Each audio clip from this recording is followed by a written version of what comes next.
Hello मित्रों, स्वागत है अपनी यूट्यूब चैनल अंदर।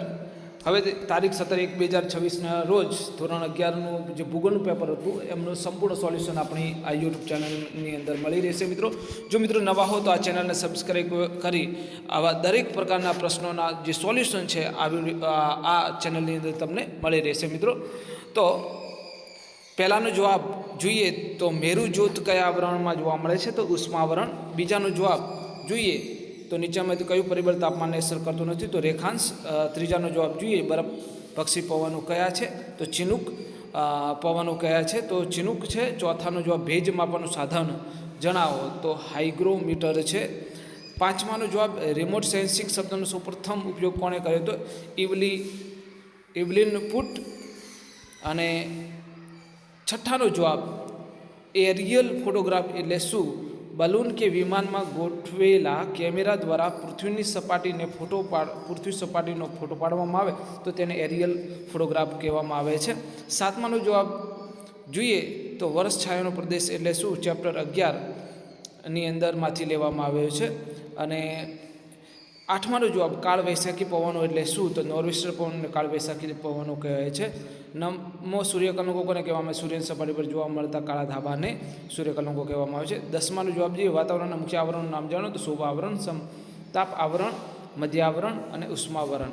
હવે 11માનો જવાબ ચેપ્ટર 8માં મળી રહેશે, 47 પેજ નંબર।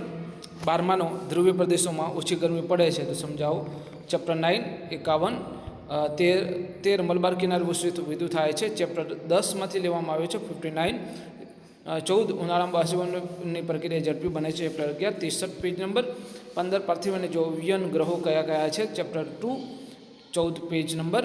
ભૂગર્ભ વિશે જણાવો? Chapter 3 18મું page number. 17 વિશ્વના મહત્વના જ્વાળામુખીઓના નામ જણાવો? Chapter 4 23 page number.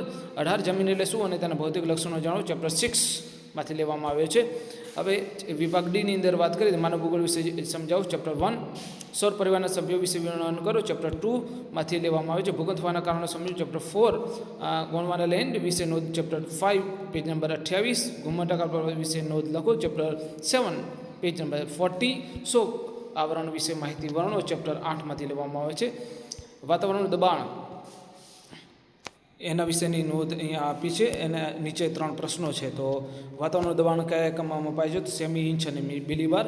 સમુદ્રની સપાટીએ સરેરાશ વાતાવરણનું દબાણ એટલું હોય છે?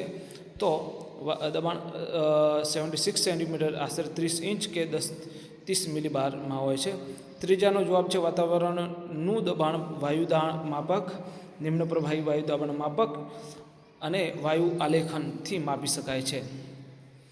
હવે વિભાગ ઈની વાત કરીએ તો આબોહવા એટલે શું? આબોહવાના ગમે તે 4 તત્વોની માહિતી આપો? ચેપ્ટર 8માંથી બીજો પ્રશ્ન છે ચેપ્ટર 10 55 પેજ નંબર। ત્રીજો પ્રશ્ન છે ચેપ્ટર 9 50 પેજ નંબર। નકશા નિર્માણનો આધુનિક પદ્ધતિઓ જણાવી ગ્લોબલ વોર્મિંગ સિસ્ટમ વર્ણવો? ચેપ્ટર 16। પાંચમાનું ચેપ્ટર 12 ભૂકંપની વિનાશક અસરો વર્ણવો? ચેપ્ટર 4। હવે સાતમાનો જવાબ આપણે જે છે પ્રશ્ન જે હતો વર્ષા છાયા પ્રદેશ એટલે શું એ જોઈએ તો એનો જવાબ અહીંયા છે પર્વતની પવન વિમુખ બાજુએ પવનો ઓછા વરસાદ આવે છે, આ ઓછી વૃષ્ટિવાળી બાજુને વર્ષા છાયાનો પ્રદેશ કહે છે। બરાબર। થેન્ક યુ અને હેવ એ ગ્રેટ ડે। જો મિત્રો નવા હો તો આ ચેનલને સબસ્ક્રાઈબ કરી અમને વધારે ઉત્સાહિત કરશો જી। Thank you and have a great day.